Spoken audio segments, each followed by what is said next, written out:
Hey, good morning everyone. It's Sue, your reluctant chef, and I am up again and I am cooking. And I am hoping that you can see me Facebook Live.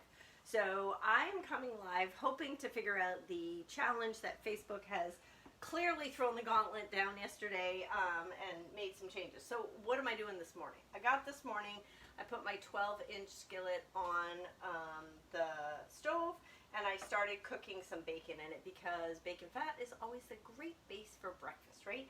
So then I sliced my potatoes with our simple slicer, which you might have seen me use yesterday for the apples if you watched the replay. And always use the food guard. And I sliced them on number 2, and I was able to slice up a bunch of potatoes for that.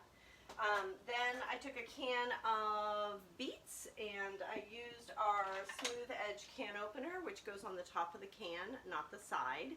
And when you do that, it's completely smooth on the inside and it's completely smooth around the lid. So you're not going to cut yourself, which is important. My son has 6 stitches on the bottom of his foot because he did cut himself on a tuna can years ago. So let me get some eggs. Hang on just a sec. We're going to go live. And we're doing a little trial because my daughter is invited to this thing. Oh, good. And she's able to jump on and see me live. So I'm not really sure what was happening last night. But we are going to make some scrambled eggs because Katie prefers scrambled eggs this morning. So we are going to serve her. So we're going to crack our eggs into the manual food processor because you can whip up some nice fluffy eggs in here.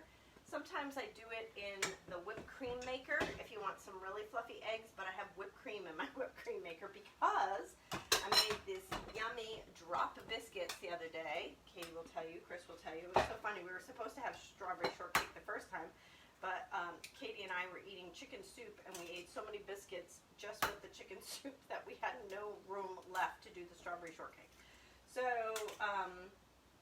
you can do it in the whipped cream maker. You can also make butter in the whipped cream maker. So, and it's super easy. It takes 30 seconds to make homemade whipped cream. So this Thanksgiving, you guys are going to love that tool. The kids and grandkids, if they're coming over, will be able to help you in the kitchen, and it won't create a big mess anywhere. Plus, 30 seconds with an adult, if you've been doing it or if you have some muscle, if you give it to the men, I can do it in about 16 seconds. That might be something that you're interested in getting everybody in the kitchen and helping, or maybe you just want them out of the kitchen, right? So let's talk Thanksgiving for a minute too. I'd love to hear what kind of pies you guys usually cook. Obviously we do apple. We also do a pumpkin praline, which I got from Emerald Lagasse way back when my son was like 2 years old and I was watching Good Morning America. That's a great one because the pecans and the butter and the brown sugar that you puree in a food processor and you push down to the bottom of your crust makes like a candy on the bottom of the pie. It's really good. I often do an apple cranberry crisp. That's a Pampered Chef recipe that's been a favorite in my household. I double it and put it in a 9x13. I can post that recipe as well. But I'd love to know, do you guys do like, my mom used to do lemon meringue. She also did a pecan pie. My sister-in-law, she does chocolate mousse and some other ones. Like, what are some of your favorite pies at Thanksgiving? And also, I hope you guys saw the warming bowls. I already put the large one away, but I just had washed this one by hand. This is a small warming bowl. This is going to be critical for Thanksgiving. These keep your food warm for a long time, and I don't know about you, but I love Thanksgiving sandwiches after the fact. Like, I swear, I buy a bigger turkey. My mother taught me this. My mother used to buy 2 turkeys. So one for sandwiches and one for eating because we always had a herd of people at our house for Thanksgiving. And I tend to do the same thing, and there's never enough leftovers, right?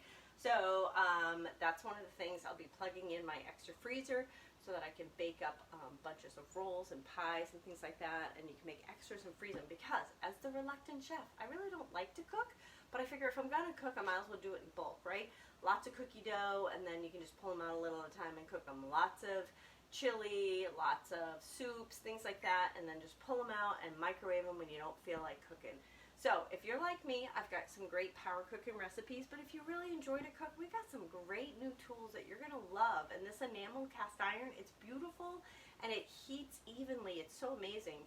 I made sourdough bread at the beginning of COVID. We had to stop doing that because we were eating a loaf of sourdough bread every day as toast between the 3 of us.